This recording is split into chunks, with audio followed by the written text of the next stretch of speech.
하나님께서 오늘 우리에게 주신 말씀 보도록 하겠습니다. 마태복음 13장 33절입니다. 마태복음 13장 33절 말씀입니다.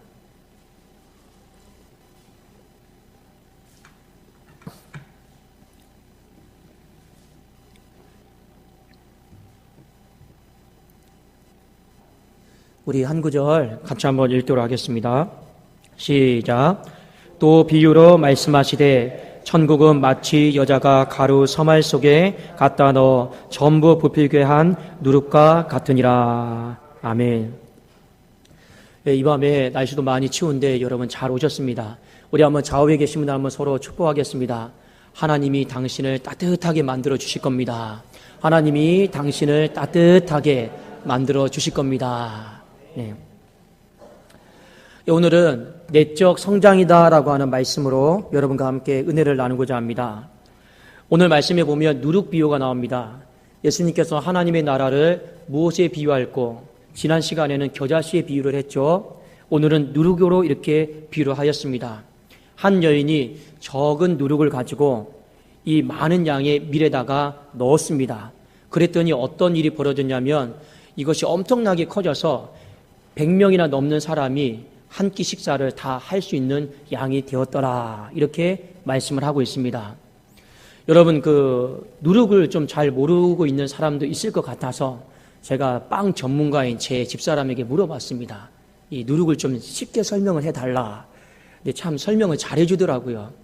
요즘은 누룩이다라는 말보다 효모라고 하는 말을 쓴다고 합니다. 그래서 이것이 어떻게 해서 빵이 부풀러져서 커지냐 제가 물어봤어요. 그랬더니 이런 얘기를 합니다. 이 누룩 효모, 이 미생물이 있는데 여기 밀에다가 이 애를 딱 넣어주면 어떤 일이 벌어지냐. 이 미생물이 밀 안에 있는 이 영양분을 먹는데요. 그 다음 어떻게 합니까? 이 미생물이 영양분을 딱 먹으면서 이 똥을 싸면서 방귀를 뻥 낀대요. 그 방귀를 뻥 끼면서 그 방귀가 여러분 엄청나게 부풀리게 하는 역할을 한다라는 겁니다. 좀 이해되시죠?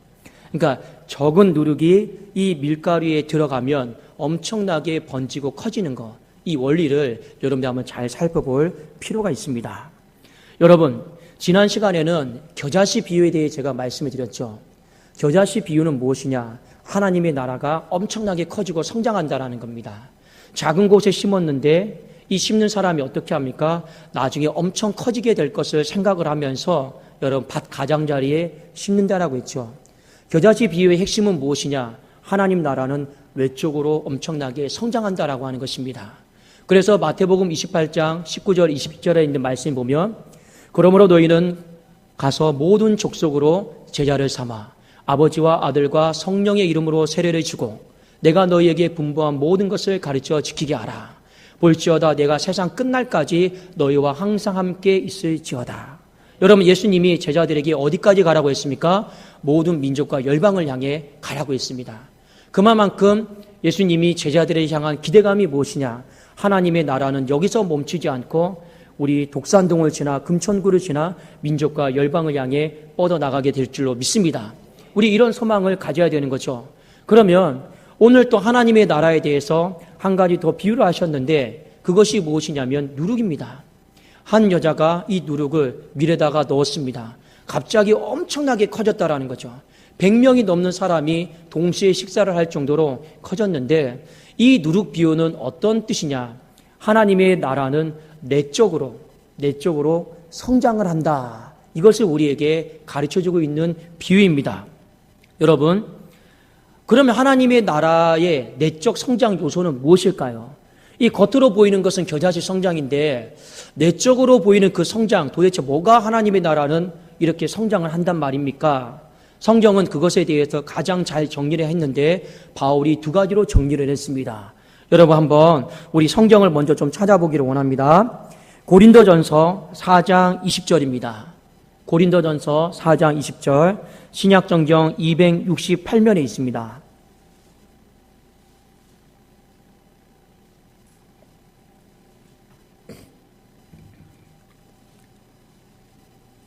고린도전서 4장 20절 여기에 보면 이 바울이 서신서를 보내면서 하나님 나라가 내적으로 성장해야 되는 것 딱 정의를 내려놨습니다. 같이 한번 우리 읽어볼까요? 자, 시작. 하나님의 나라는 말에 있지 아니하고 오직 능력에 있음이라. 자, 하나님 나라의 내적 속성의 가장 첫 번째가 무엇이냐? 능력이다라는 겁니다. 능력. 여러분, 이 능력이 점점 성장해 나가야 될 줄로 믿습니다. 이 능력이요, 멈추면 안 되고 점점 30배, 60배, 100배 이 누룩이 밀가루에 들어가서 엄청나게 커지는 것처럼 우리의 가정 안에, 교회 안에 이 능력이 우리가 더 커지게 되는 것을 기대하고 소망할 수 있기를 주 이름으로 축원합니다. 그럼 이 능력이 뭐냐? 예수님의 사역을 보면 잘 알 수가 있어요. 예수님께서 이 땅에 오셨을 때 네 가지 사역을 중점적으로 하셨습니다. 마태, 마가, 누가, 요한복음에 보면 예수님의 다양한 사역들이 나오죠. 그 다양한 사역들을 네 가지로 딱 정리하라고 하면 어떻게 정리를 할 수 있느냐? 포, 눈, 눌. 우리 한번 따라해 볼까요? 포, 눈, 눌. 예. 이게 뭐냐? 가포, 눈, 눌 사역이다라고 하는데 누가복음 4장 18절에 이런 말씀이 있습니다. 예수님이 딱 오셔서 나는 이 사역을 하기 위해서 능력을 받았고 이 사역을 내가 감당한다. 제가 한번 읽어드리겠습니다. 주의 성령이 내게 임하셨으니 이는 가난한 자에게 복음을 전하게 하시려고 내게 기름을 부으시고 나를 보내사 포로 된 자에게 자유를 눈먼 자에게 다시 보게 함을 전파하며 눌린 자를 자유롭게 하고. 자, 예수님이 능력을 받았어요. 성령이 능력을 부어주셨단 말입니다. 왜 능력을 부어주셨느냐? 하나님의 나라는 능력이다라고 하는 걸 보여줬는데 이 능력을 통해서 사탄의 나라를 다 무너뜨렸어요. 그리고 하나님의 나라를 세워갔단 말입니다. 이 구체적으로 어떤 능력이냐? 가난한 자에게 복음의 능력을. 그래도 그 심령이 강하게 되는 것이죠. 또 여러분 뭡니까? 포로 된 자. 그 당시에 누가 포로가 되었습니까? 영적으로 많은 사람들이 사탄의 포로가 되어서 다 묶여 있었다라는 거죠. 이 포로된 자에게 자유함을 능력으로 예수님이 그 묶여있는 이 밧줄을, 쇠사슬을 끊은 줄로 믿습니다. 예수님이 오셔서 또 하는 일이 무엇이냐? 보지 못한 사람들이 얼마나 많이 있었습니까? 보지 못해서 지옥 인생길로 가는 사람들, 보지 못해서 예수님을 따르지 못한 사람들 얼마나 많이 있었습니까? 그 사람들을 다 안수하시고 치유하시면서 예수님이 전부 다 보게 하셨습니다. 또 한 사람 누구입니까? 눌린 자. 누가 눌려 있었습니까? 예수님이 이 땅에 오셨을 때 마귀로부터 사탄으로부터 얼마나 많은 심령들이 눌려 있었습니까? 그래서 어떤 아버지에게는 어렸을 때부터 이 자녀가 눌려 있었어요. 어떤 사람은요, 태어날 때부터 눌려 있어서 불구덩이에 들어가고 주체할 수 없는 사람들이 너무나도 많이 있었다라고 하는 것입니다. 그때마다 예수님께서 성령 가운데 능력을 받으셔서 어떻게 하셨냐? 가난한 자의 심령을 부유하게 하시고 포로된 자의 쇠사슬을 다 끊어버리시고 눈먼 자를 보게 하시고 눌린 자로 하여금 참심과 자유함을 허락하여 주신 줄로 믿습니다. 그래도 예수님이 이 사역을 보여주시면서 이것이 바로 하나님의 나라다. 이것이 바로 하나님의 나라다. 이 하나님의 나라를 세워가면서 동시에 뭐가 무너집니까? 사탄의 나라가 무너졌다라는 거죠. 사탄의 나라를 어떻게 무너뜨렸습니까? 여러분, 예수님이 중간에 이런 말씀하신 거 기억나십니까? 강한 자를 먼저 결박하지 않고서야 어떻게 내가 내 나라를 세울 수 있겠느냐? 강한 자, 사탄의 나라를 하나님께서, 예수 그리스도께서 성령의 능력을 받아서 다 무너뜨리시고 하나님의 나라를 세우신 줄로 믿습니다. 그래서 이 하나님의 나라의 능력이 우리에게 있는데 여기서 멈춰버리면 안 되고 어떻게 해야 된다는 것입니까? 점점 성장을 해야 될 줄로 믿습니다. 성경에 여러분 예수님 시대에만 능력 나타나고 지금은 우리는 그것을 그냥 기념하고 되새기는 정도로 끝내면 안 된다는 것이죠. 어떻게 해야 됩니까? 그 능력이 여러분 오늘 살아가는 시대에 더 충만하게 나타나야 될 줄로 믿습니다. 그래서 여러분 예수님이 감람산에서 하늘에 다 승천하시면서 제자들에게 이런 말씀하셨어요. 어떤 말씀하셨느냐? 사도행전 1장 8절에 보니까 오직 성령이 너희에게 임하시면 너희가 권능을 받고 능력을 받는다라는 것이죠. 너희가 능력을 받고 예루살렘과 유대와 사마리아와 저 땅끝까지 이르러 내 증인이 된다 하셨습니다. 이 능력을 가지고 우리가 어떻게 나가야 됩니까? 예루살렘과 유대와 사마리아와 땅끝까지 이 능력이 점점 지경이 넓어지는 축복이 있기를 주의 이름으로 축원합니다. 이렇게 하나님의 나라는요, 능력이 내적으로 성장을 해야 된다는 거죠. 그러면 어떻게 하면 우리가 하나님의 이 능력이 내 안에서 성장하게 될 것인가?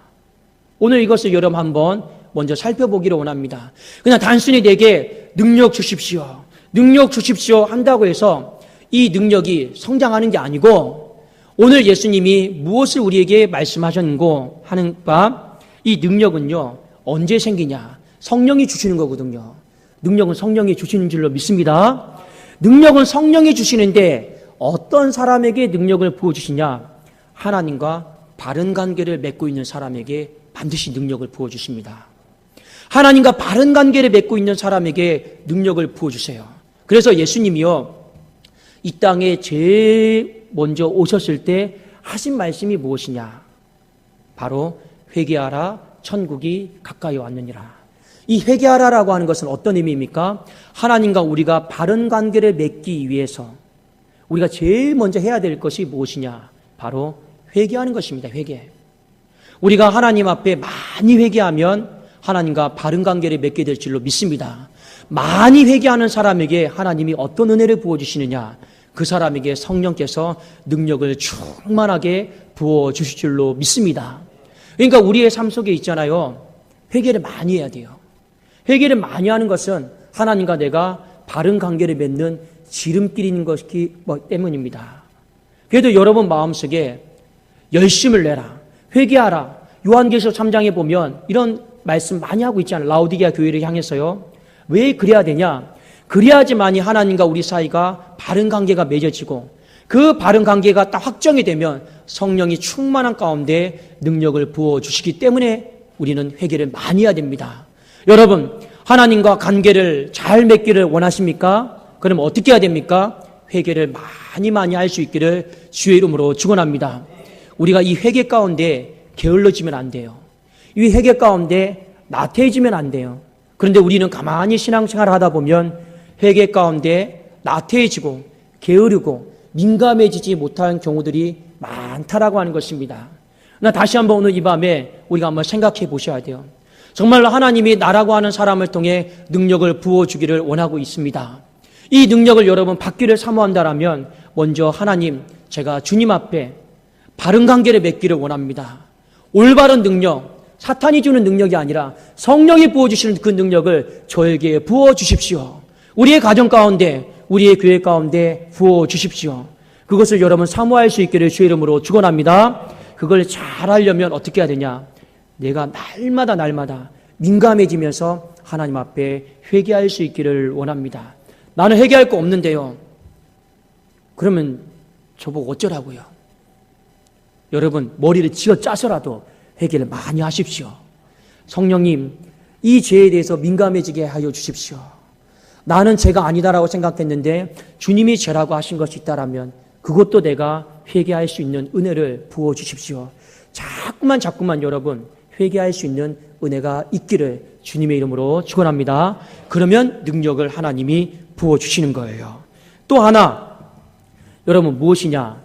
우리가 하나님의 나라를, 성경은 내적인 속성을 뭐로 비유를 했냐? 우리 한번 로마서 14장 17절 한번 찾아보겠습니다.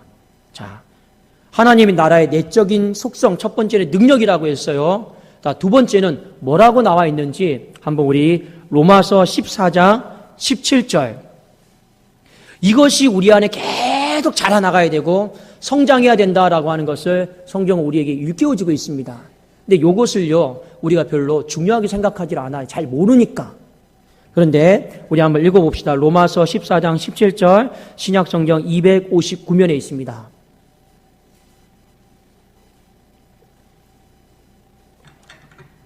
같이 한번 우리 읽어볼까요? 시작. 하나님의 나라는 먹는 것과 마시는 것이 아니요 오직 성령 안에 있는 의와 평강과 희락이라.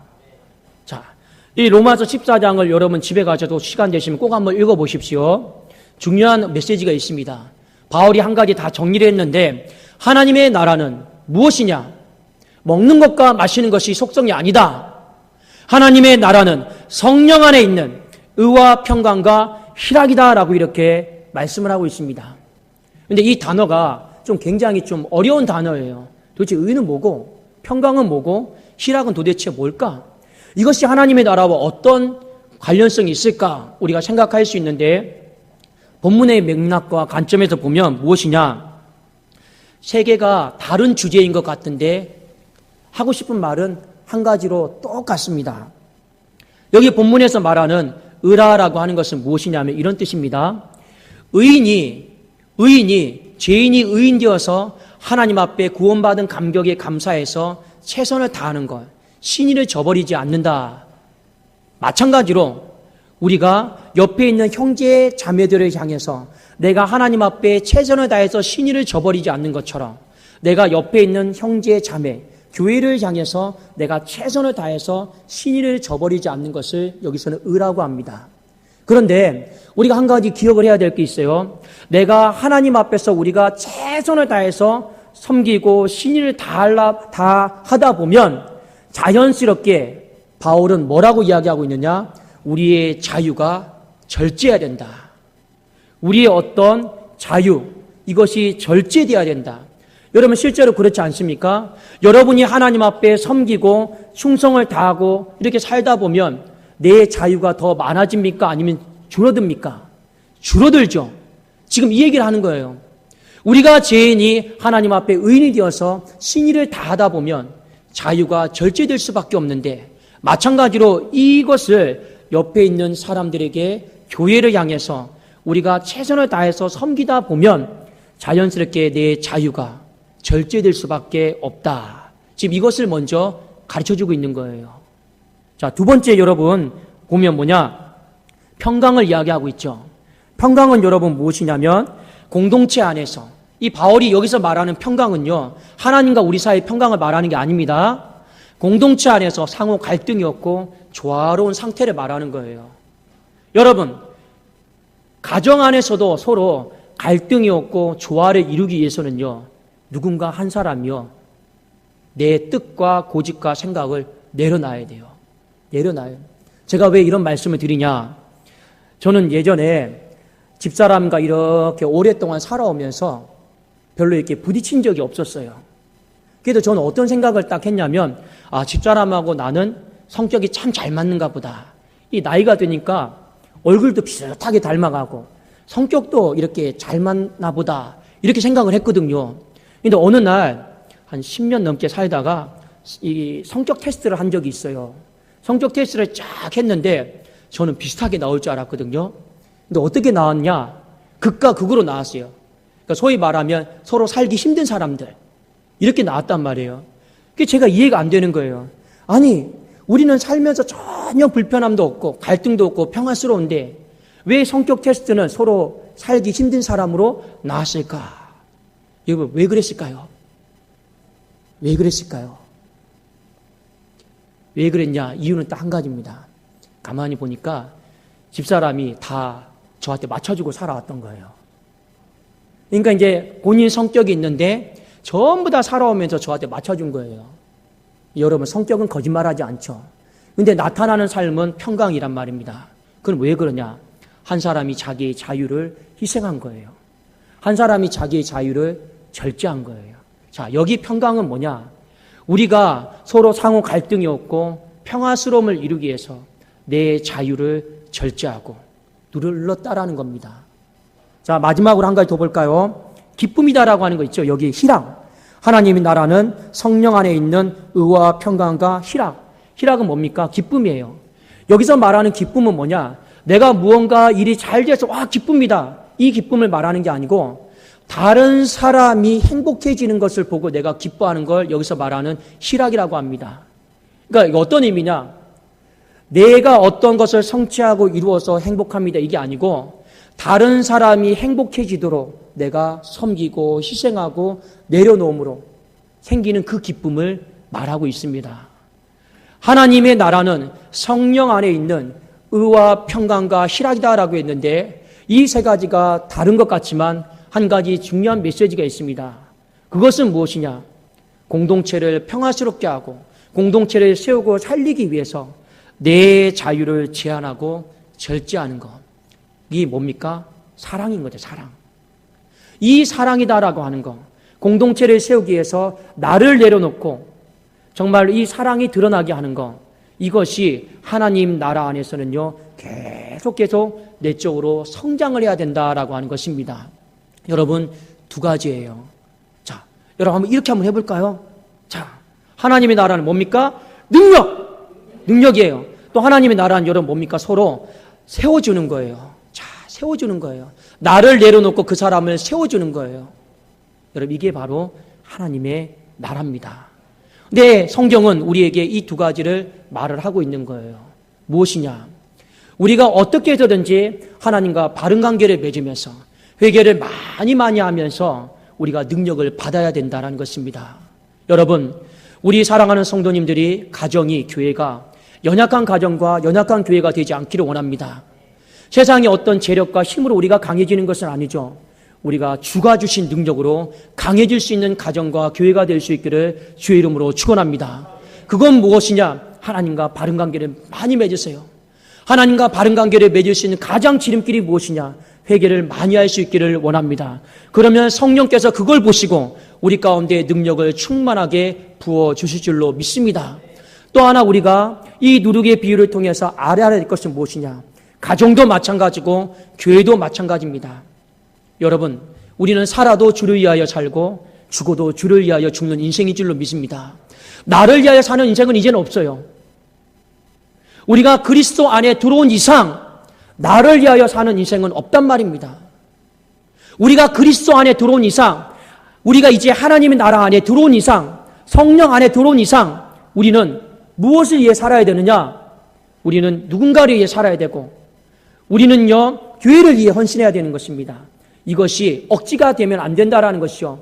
사랑하는 마음으로 내가 교회를 위해서 또 가정을 위해서 누군가를 위해서 내 자유를 제한하고 내 자유를 절제하는 것, 그렇게 하면서 서로를 향한 신의를 다하고 그렇게 하면서 가정과 이 교회 가운데 평화를 만들어가고 그렇게 하면서 상대방의 기쁨을 더 충만하게 해지는 것을 보면서 와, 나도 기쁘다. 우리 하나님께서 말씀하시는 그 나라가 바로 이런 나라인 것이죠. 여러분, 그냥 내가 성적 잘 받고 내가 잘 되고 내가 먼저 막 이렇게 되는 거, 그게 아니죠. 하나님의 나라는 그 정도 개인적이고 그런 어떤 이기적인 그런 나라가 아닙니다. 그래도 예수님도 우리에게 마태복음 6장 33절에 뭐라 말씀하셨습니까? 너희는 먼저 뭘 구하라고요?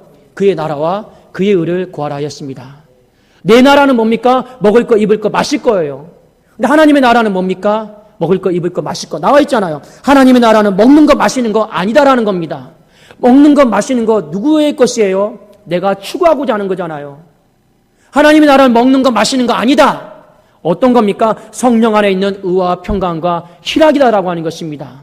이 속에서 우리가 자꾸만 내 자신을 내려놓고 우리가 자꾸만 다른 사람을 세워주고 다른 사람의 기쁨을 위해서 또 교회의 기쁨을 위해서 많이 애쓰고 헌신할 수 있는 그러한 모든 수고와 눈물과 사랑들이 더 많이 내적으로 성장할 수 있기를 주의 이름으로 축원합니다. 그렇게 하면서 생겨지는 나라, 능력으로 세워지는 나라, 사랑으로 세워지는 나라, 이 나라가 여러분 누룩의 비유입니다. 이 나라가 내적으로 더 성장을 해야 될 줄로 믿습니다. 우리 교회가, 우리의 가정이 외적으로는 겨자씨처럼 더 풍성하게 세워지고 내적으로는요, 능력으로 사랑으로 더 풍성하게 세워질 수 있는, 그래도 우리 교회와 가정이 정말 이 한국교회에서 하나님이 보셨을 때, 세계에서 하나님이 보셨을 때 내적으로도 건강하고 외적으로도 건강한 더 뻗어나가는 충만한 복이 있기를 예수 그리스도 이름으로 축원합니다. 예, 우리 기도하겠습니다. 살아계신 하나님 아버지, 감사를 드립니다. 우리의 가정과 교회의 공동체가 겨자씨 비유처럼 외적으로 더 성장하게 하여 주시옵소서. 아버지와 성장한다라고 하는 믿음을 갖게 하여 주시옵소서. 샘 곁에 무성한 가지가 담장을 뛰어넘는 놀라운 축복이 우리의 가정과 교회 가운데 임하게 하여 주시옵소서. 하나님, 눈에 보이는 껍데기뿐만 아니라 아버지여 눈에 보이지 않는 하나님의 나라, 이 안에 있는 우리 안에 있는 하나님의 나라가 하나님 더 성장하기를 원합니다. 누룩처럼 더 성장하기를 원합니다. 하나님이여 능력을 부어 주시옵소서. 사랑을 부어 주시옵소서. 그리함으로 말미암아 우리 빛이 모든 사람 앞에 비침으로 말미암아 세상 모든 사람들이 우리의 능력을 보고 사랑을 보고 하나님께로 더 돌아오는 놀라운 역사가 이 전 가운데 충만하게 하여 주시옵소서. 감사드리오며 주 예수 그리스도의 이름으로 기도드리옵나이다. 아멘.